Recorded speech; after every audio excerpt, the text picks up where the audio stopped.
মানুষ তার আমলের বদৌলতে কখনো জান্নাতে যাবে না যদি না আল্লাহ পাক তাকে রহম করে। একজন আবেদ ব্যক্তির ঘটনা আছে, এগুলো সহি হাদিসের মধ্যেই আছে। 500 বছর আল্লাহ পাকের ইবাদত করেছিল। কত বছর? 500 বছর। তাকে যখন বলা হচ্ছে যে তুমি আল্লাহর রহমতে জান্নাতে যাও, সে বলে বসেছিল যে, বা বলে বসবে কিয়ামতের মাঠে যে আমার আমলের বদৌলতে। তখন আল্লাহ রাব্বুল আলামিন তাকে ডেকে বলবেন যে তোমার সব আমলগুলোকে এক পাল্লায় রাখা হবে, আর আমি তোমাকে যে নিয়ামতগুলো দিয়েছিলাম সেগুলো এখন আরেক পাল্লায় রাখা হবে। দেখা যাবে দুই চোখের যে নিয়ামত, আল্লাহ পাকের দুইটা চোখের যে নিয়ামত যা আল্লাহ মানুষকে দিয়েছেন, ওই 500 বছর ইবাদতের নেকি তার চেয়ে বেশি হয়ে যাবে। মানে দুই চোখের নিয়ামতের চাইতে 500 বছরের ইবাদত কম হয়ে যাবে। তাহলে এই হলো আল্লাহ পাকের রহমতের একটা আমি নমুনা দিলাম যে আল্লাহ পাকের রহমত ছাড়া কেউ জান্নাতে যেতে পারবে না। ওয়াল ইয়াউমিল মাউউদ, মানে কিয়ামতের দিন, সেই দিন যেদিন কোন নফসের উপকার করতে পারবে না, পৃথিবীর কোনো সম্পর্ক সেখানে টিকবে না। সূরা আবাসার মধ্যে আল্লাহ পাক বলছেন ইয়াউমা ইয়াফিরুল মারউ মিন আখি, যেদিন ভাই থেকে পালিয়ে যাবে, ওয়া উম্মিহি ওয়া আবি, মানুষ তার বাবা এবং মা থেকে পালিয়ে যাবে, ওয়া সাহিবাতিহি ওয়া বানি, তার স্ত্রী পুত্র সন্তান এগুলো থেকে মানুষ পালিয়ে যাবে। লিকুল্লি ইমরিইম মিনহুম ইয়াউমাইযিন শা'নু ইউগনি, সেই দিন প্রত্যেক মানুষ নিজের নফসের কথা নিয়েই ব্যস্ত থাকবে। সবাই বলবে ইয়া নাফসি ইয়া নাফসি। তবে শুধু একজন ব্যক্তি আছেন এই পুরো মহাবিশ্বে, যিনি বলবেন ইয়া উম্মতি ইয়া উম্মতি। তিনি কে? আমাদের প্রিয় নবী মুহাম্মদুর রাসূলুল্লাহ সাল্লাল্লাহু আলাইহি ওয়াসাল্লাম, এই একমাত্র মানুষ যিনি আল্লাহ পাকের সামনে কিয়ামতের মাঠে বলবেন ইয়া উম্মতি ইয়া উম্মতি, হে আল্লাহ আমার উম্মত, হে আল্লাহ আমার উম্মত। আজকে সেই নবীর আদর্শ আমরা ভুলে গেছি। সেই নবীর সুন্নত পালন করতে গেলে লজ্জা লাগে।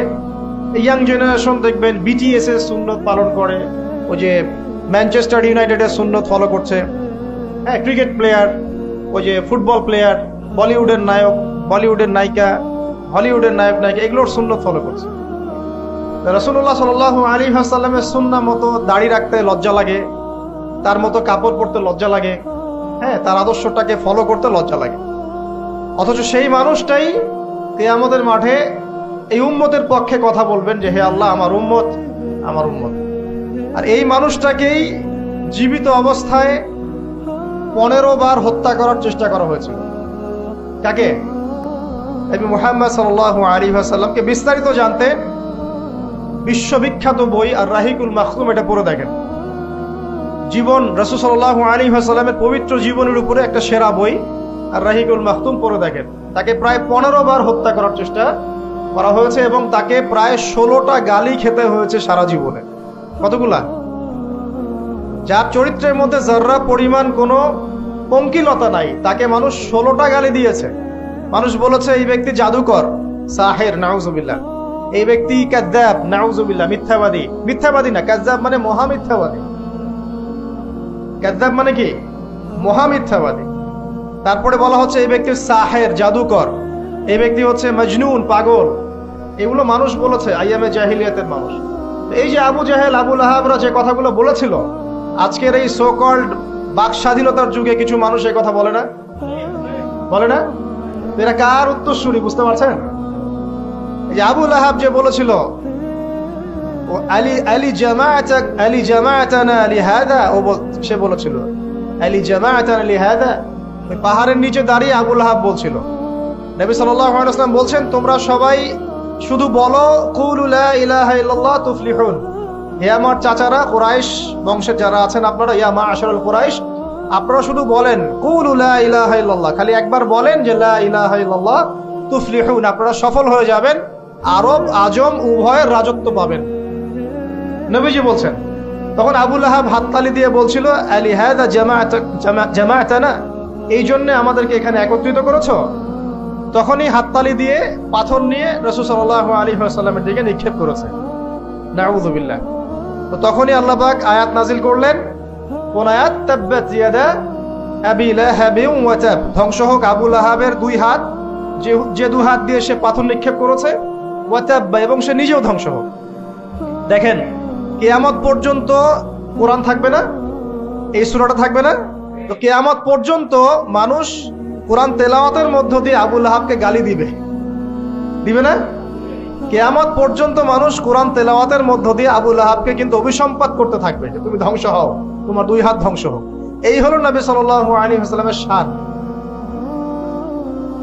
তাকে কষ্ট দিচ্ছে মানুষ, বলছে যে মুহাম্মদ সাল্লাল্লাহু আলাইহি ওয়াসাল্লাম এমন ব্যক্তি যার সন্তান জীবিত থাকে না, পুত্র সন্তান জীবিত থাকে না।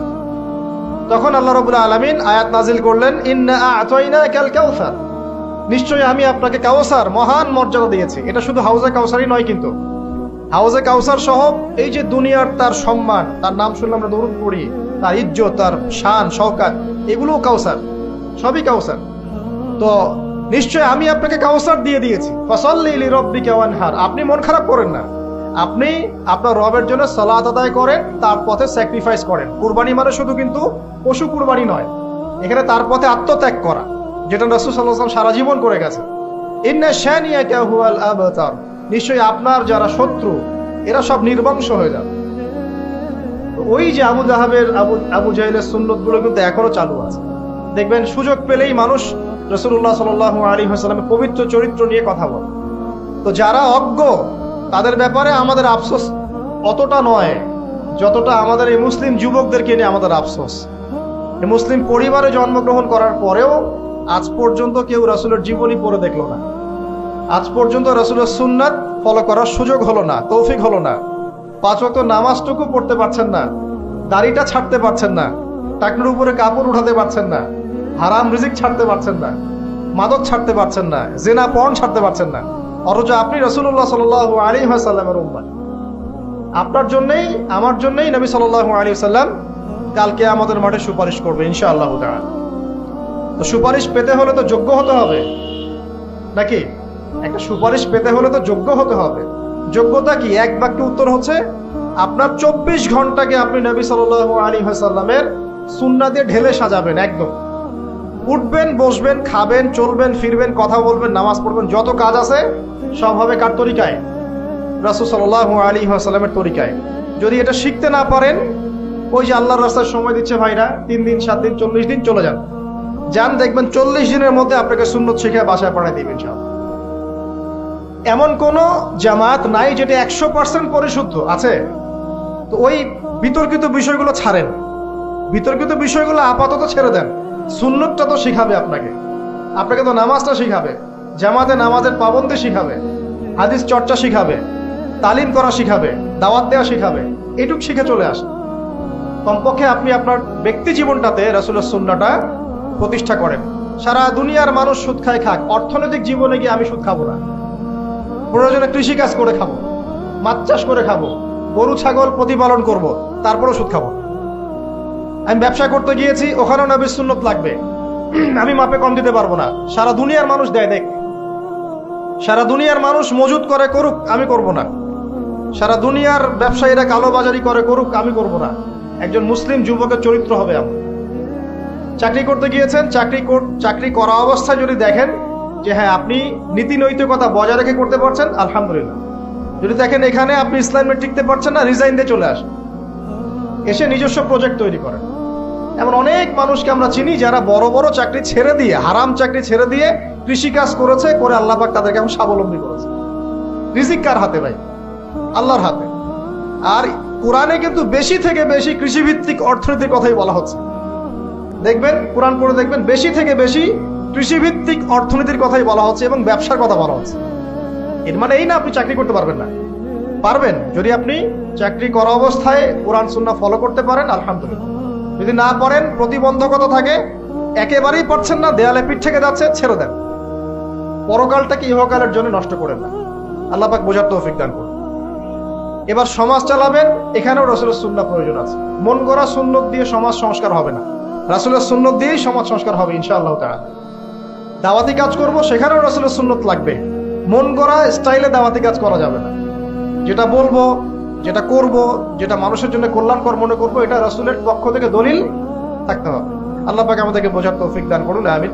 এবং এখানে শৈথিল্যতা প্রদর্শন করা যাবে না দাওয়াতের ক্ষেত্রে। গোল আলু মার্কা সব তরকারিতেই চলে, এমন চললে হবে না।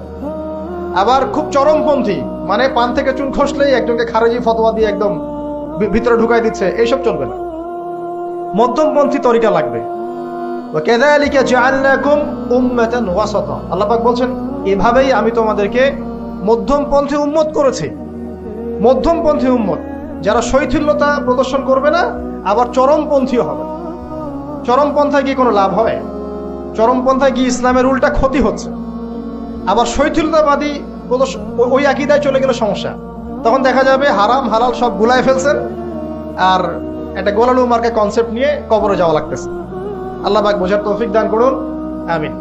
এক কথায় প্রিয় ভাইয়েরা, ওই কিয়ামতের মাঠে রাসূলুল্লাহ সাল্লাল্লাহু আলাইহি ওয়াসাল্লামই একমাত্র সত্তা যিনি পুরো উম্মার জন্য সুপারিশ করবেন ইনশাআল্লাহ।